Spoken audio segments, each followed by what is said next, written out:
یہ کو انسیڈنس ہے اسلام آباد میں بھی مویشی منڈی کے پاس، لاہور میں بھی اس کے پاس، وہاں بھی یہاں بھی بہت زبردست جلسہ ہوا تھا، وہاں اس سے بھی زیادہ زبردست جلسہ ہوگا انشاءاللہ تعالی۔ جلسہ ہوگا؟ جی ہاں بالکل، کارکنان آئیں گے ملک بھر سے؟ جی بالکل، تمام ملک سے آئیں گے، لیکن لاہور سے بھی آئیں گے، سب سے زیادہ لاہور سے آئیں گے، لوکل جو پاپولیشن ہے۔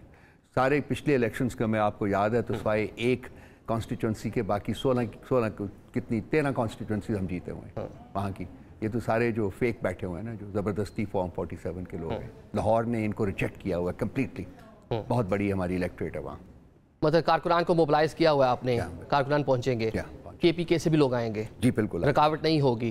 نہیں، رکاوٹیں تو ہر طرف 3 دن سے پکڑ دکڑ ہو رہی ہے جی، لوگوں کو راتوں میں ان کو ان کے گھروں کے اوپر چھاپے مارے جا رہے ہیں، لوگ نہیں ملتے تو ان کے ماں باپ کو پکڑ کے لے جا رہے ہیں۔ وہ تو ان کا فسطائیت کا تو عالم الفاظ میں ڈسکرائب نہیں ہو سکتا، وہ تو ہے، سارا کچھ ہے۔ لیکن یہاں بھی رکاوٹوں کے باوجود جلسہ کیا تھا، آپ کو یاد ہے سارا شہر جو تھا وہ کنٹینرائز کر دیا تھا انہوں نے۔ 29 بلاکٹس تھیں، پتہ نہیں کتنے کروڑ روپیہ انہوں نے کنٹینرز کی صرف اس کے اوپر خرچ کیے ہیں وہ لگانے کے لیے۔ وہاں بھی وہی حالت ہے، اس سے بھی بدتر ہے، لیکن اس کے باوجود لوگ آئیں گے، چوک در چوک لوگ آئیں گے، جلسہ کامیاب ہوگا۔ مطلب یہ ون ڈے ایونٹ ہوگا، جلسہ کریں گے واپس چلے جائیں گے، اس کا امپیکٹ کیا ہوگا؟ بانی پی ٹی آئی کی رہائی ہم نے دیکھا اسلام آباد میں بھی، یہاں پر کہا گیا کہ بہت جلد باہر آ جائیں گے، اس حوالے سے کوئی پیش رفت نہیں ہو رہی، کوئی سپیس نہیں بنا پا رہی پاکستان تحریک انصاف اپنے لیے؟ دیکھیے ان کو ایکچولی باہر آ جانا چاہیے، اس وقت ان کے خلاف کیسز جو ہیں وہ نہیں ہے، زبردستی کے 2 کیسز ہیں، باقی سب بیلز ہو چکی ہیں، ان کی 4 کیسز میں ہو چکی ہوئی ہیں۔ تو شاخانہ کیس جو ہے وہ 2 جسے کہتے ہیں وہ کریش کر چکا ہوا ہے، کیونکہ نیب کا اب 50 کروڑ یا اس سے زیادہ کے کیسز کے اوپر صرف وہ اس کو انویسٹیگیٹ کر سکتی ہے۔ یہ نیب کی اب ڈومین میں آتا ہی نہیں ہے، یہ 50 کروڑ سے کم کا کیس ہے، تو وہ کریش کر چکا ہوا ہے۔ دوسرا جو ہے 180 بلین کا، اس میں ایگزسٹنس ہے ہی نہیں ہے، بیکاز اس میں بینیفیشری کوئی نہیں ہے، خان صاحب یا ان کی بیگم صاحبہ میں سے کوئی بھی بینیفیشری نہیں ہے، سو اس کی کوئی ریلیونس نہیں ہے۔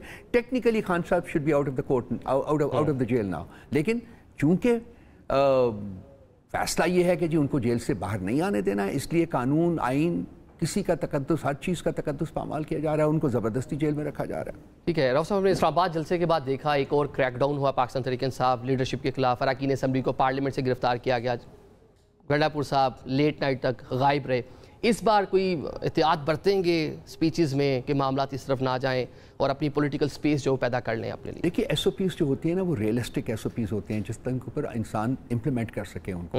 ہمارا کوئی پرابلم نہیں ہے، ہم ایس او پیز کو امپلیمنٹ کر رہیں گے۔ اور لاسٹ ٹائم کیا ہوا تھا کہ جی 4 سے 7 بجے کا جلسے کا ٹائم تھا، 7 بجے ختم کر دیجیے۔ اب پولیٹیکل جلسہ ہے، اگر 7 کی بجائے 7:30 ہوا ہے یا 8 بجے ہوا ہے تو یہ کوئی کرائم نہیں ہے کہ آپ اس کے اوپر پکڑ کے لوگوں کو آپ جیلوں میں ڈال دیں۔ لیکن ٹائم سے زیادہ وہ بیانات اور سپیچ جو گنڈا پور صاحب نے کی، جس طرح وہاں پہ نعرے بازی، ایک بڑا مسئلہ تھا، وہ آپ نے کمٹ کیا تھا، جو ایس او پیز تھے اس میں بھی شامل تھا کہ اس طرح کی چیزیں نہیں ہوں گی، لیکن اس کی وائلیشن تو ہوئی۔ ایف آئی آر میں اس چیز کا کوئی مینشن نہیں ہے، جو بھی لوگوں کے اوپر ایف آئی آرز ہوئی ہیں نا آپ خود پڑھ لیجئے، اس میں اس کا کوئی مینشن نہیں ہے۔ اس میں اسد کیسر صاحب کو کہا گیا ہے انہوں نے گاڑی چڑھا دی کسی کے اوپر، اسد کیسر صاحب کہتے ہیں میں نے ساری زندگی کبھی گاڑی چلائی نہیں ہے۔ اب کسی کو کہا جی کہ انہوں نے وہ بندوق کا بٹ مارا، بھئی بندوق کہاں سے آ گئی ان کے پاس؟ وہ جب یہ اسلام آباد ہائی کورٹ میں وہ لوگ گئے ہیں تو عامر فاروق صاحب جیسے جج نے بھی ان کو کہا کہ یہ تو آپ نے کامیڈی شو یہاں انیکٹ کر دیا کہ اس قسم کی آپ فضولیات لے کے آ گئے ہیں کہ ان کو پکڑنے کے لیے۔ وہ سپیچز ویسے ٹھیک تھی، تو وہ گزر گیا، دیکھیے جسٹیفائڈ تھیں کہ مطلب ہو سکتی جو سپیچز گنڈا پور صاحب نے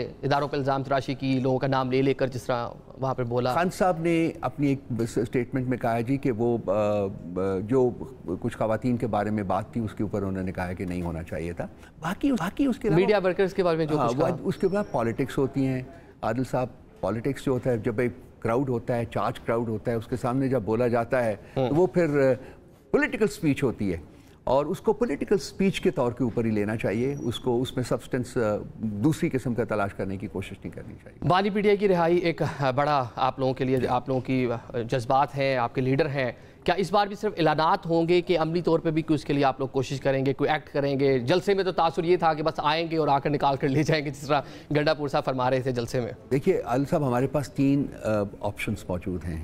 پارلیمنٹ کے اندر ہم جدوجہد اپنی جاری ہوئے ہیں، قانونی محاذ کے اوپر ہم کیسز جو ہیں وہ لڑ رہے ہیں، جیسا کہ میں نے عرض کیا ہے 4 کے 4 کیسز کریش کر چکے ہوئے ہیں جس میں ان کو سزائیں ہوئی تھیں، اس میں بیل ہو چکی ہوئی ہے۔ اب تیسرا فیکٹر ہم نے اب ریسنٹلی انکلوڈ کیا ہے، چونکہ نہ ہمیں پارلیمنٹ کے اندر ہماری سنوائی ہے، نہ ہی ہمیں قانونی محاذ کے اوپر انصاف ملتا ہوا نظر آتا ہے، تو یہ public mobilization, peaceful public mobilization جو ہے وہ تھرڈ کمپوننٹ ہے ہماری اسٹرگل کا، تو اس کو ہم اب زیادہ ایکسپینڈ کر رہے ہیں۔ اب آپ بہت سارے جلسے ہوں گے، بہت جگہ جائیں گے، پبلک اوپینین کو موبلائز کریں گے، اور اس کے بعد پارٹی فیصلہ کرے گی کہ اور کیا کر سکتے ہیں خان صاحب کی رہائی کے لیے۔ ہمارے لیے سب سے زیادہ امپورٹنٹ چیز اس وقت خان صاحب کی رہائی ہے، اس سے زیادہ امپورٹنٹ خان صاحب کی اور بی بی صاحبہ کی رہائی ہے، اس سے زیادہ کوئی امپورٹنٹ چیز نہیں۔ اچھا، اسلام آباد کا جو جلسہ تھا، لاہور کا جلسہ، اس سے کتنا مختلف ہوگا؟ ڈیفینیٹلی کارکنان آئیں گے، میں اسپیسیفکلی میں سپیچز کے بارے میں بات کر رہا ہوں، اتنا ہی اگریسو ہوگا، اسی طرح کے بیانات ہوں گے کہ اسے کچھ مختلف ہوگا اس بار؟ کیونکہ بڑا ریئیکشن آیا تھا پچھلے جلسے کے بعد۔ It's very difficult to know کہ انسان پری سورٹ آف اسٹیٹ کرے کہ جی یہ اس قسم کی سپیچز ہوں گی۔ پولیٹیکل جو گیدرنگ ہوتی ہے وہ پولیٹیکل گیدرنگ ہوتی ہے، جب لوگ آتے ہیں آپ کے سامنے 100 لوگ ہوں تو آپ چارج ہو جاتے ہیں، اگر جہاں آپ کے پاس ہزارہا لاکھوں لوگ بیٹھے ہوں تو وہ چارج ہوتا ہے، تو وہ پھر موقع جو ہوتا ہے، وہ مومنٹ ہوتا ہے نا، وہ ڈٹرمن کرتا ہے کہ آپ نے پولیٹیکل لیڈر نے کس قسم کی سپیچ کرنی ہے۔ لیکن مجھے امید ہے اور میں آپ کو یقین دلاتا ہوں کہ کوشش ہوگی کہ کوئی ایسی بات نہ کی جائے جس سے کہ خدا نخواستہ امن جو ہے وہ خراب ہو۔ چلیں، اب پاکستان تحریک انصاف پارلیمان میں اپنا وجود دوبارہ سے کھو چکی ہے، کیا اب آپ کے پاس حکمت عملی ہوگی پارلیمنٹ میں، خصوصاً جا کے کیا کریں گے اب؟ میرے بھائی، آپ کے کہنے سے یا اس سولڈ آؤٹ سپیکر کے خط لکھنے سے تو ہم، میرے کہنے سے ڈیفینیٹلی نہیں ہے، لیکن جو سپیکر نے جو عمل درآمد ہوا، جو الیکشن کمیشن نے جو کچھ کیا، میں اس پہ آپ کا، ہم کنٹیمپٹ آف کورٹ میں جائیں گے ان کے خلاف۔ ان کا جو لیٹر ہے وہ کنٹیمپٹ آف کورٹ ہے، وہ سپریم کورٹ کی ججمنٹ کی کنٹیمپٹ ہے، اور یہ ان کو نہیں کرنا چاہیے تھا، شاید یہ پچھتائیں اس کے اوپر یہ کر کے۔ ایشو یہ ہے کہ ایسا کرنے سے جس ڈسپریشن کے ساتھ یہ لوگ یہ کانسٹیٹیوشنل امینڈمنٹس لانا چاہتے ہیں، سپریم کورٹ کی حیثیت کو کمپرومائز کرنا چاہتے ہیں، چیف جسٹس کی نوکری کو یہ پرولونگ کرنا چاہتے ہیں، کانسٹیٹیوشنل کورٹ جو ہے وہ سپریم کورٹ کے اوپر امپوز کرنا چاہ رہے ہیں، اور بھی بہت ساری چیزیں جو یہ کرنا چاہتے ہیں، اس سے ان کی ڈسپریشن جو ہے وہ ظاہر ہوتی ہے۔ اس طریقے سے یہ کر نہیں سکیں گے، یہ سسٹینیبل نہیں ہوگا۔ اس سے جو ایک چیز ہو رہی ہے وہ یہ ہے جی کہ ریاست کے ادارے ایک دوسرے کے ساتھ برسر پیکار جو ہے وہ نظر آ رہے ہیں۔ اس وقت پارلیمنٹ کو انہوں نے سپریم کورٹ کے خلاف لا کے کھڑا کر دیا ہے۔ الیکشن کمیشن آف پاکستان جو اپنا ایک کڑائی بدنما کردار ہے جو کہ پیچھے وہ پرے کرتی رہی ہے، اس کو ساتھ کنٹینیو کر رہی ہے، لیکن پارلیمان کا عدلیہ کے سامنے کھڑا ہو جانا، محاذ آرائی جو ہے وہ ریاست کے لیے ٹھیک نہیں ہے، یہ نہیں ہونا چاہیے تھا، ان کو سوچنا چاہیے تھا۔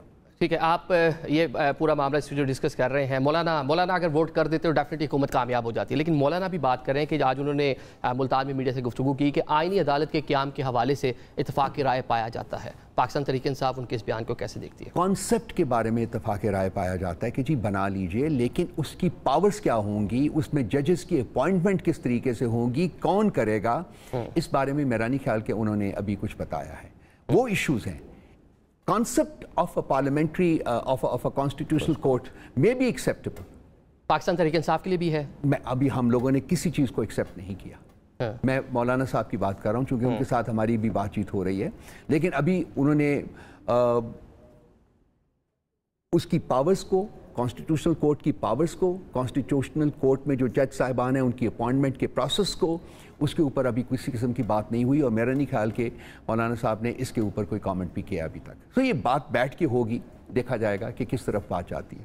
تو دوبارہ سے ایک بار پھر حکومت کو ٹیبل کرنے کی کوشش کرتی ہے، تو پاکستان تحریک انصاف کس طرح روکے گی اس کو؟ کیونکہ آپ کے لیے تو اپنے جو اراکین سنی اتحاد کونسل ہے پاکستان تحریک انصاف، وہ الگ سے مسائل ہیں، اس کے لیے آپ نے الگ سے کورٹس میں جانا ہے، تو پارلیمان میں کیسے ڈیفینڈ کریں گے اس پورے معاملے کو؟ ہمارے بھائی وہاں اس کو ایس آئی سی کہہ لیجئے، ان کو پی ٹی آئی کہہ لیجئے، وہ ہمارے ممبران بیٹھے ہوئے ہیں، ٹھیک ہے، اور وہ ہمارے ساتھ جڑے ہوئے ہیں، وہ کہیں نہیں جا رہے، باقی یہ جو ہے معاملہ انہوں نے کھڑا کیا ہے، یہ تو عدالت میں جائے گا، لازمی بات ہے، عدالت ہی فیصلہ کرے گی، اور یہ اس سے پہلے یہ فیصلہ ہوگا کہ جی پارلیمان نے لڑائی لڑنی ہے عدالت کے ساتھ، یا عدالت کے احکامات کو جو کہ کانسٹیٹیوشن میں درج ہے۔ Interpretation of the constitution is the sole prerogative of the Supreme Court, اس وقت جو آئین میں موجود ہے۔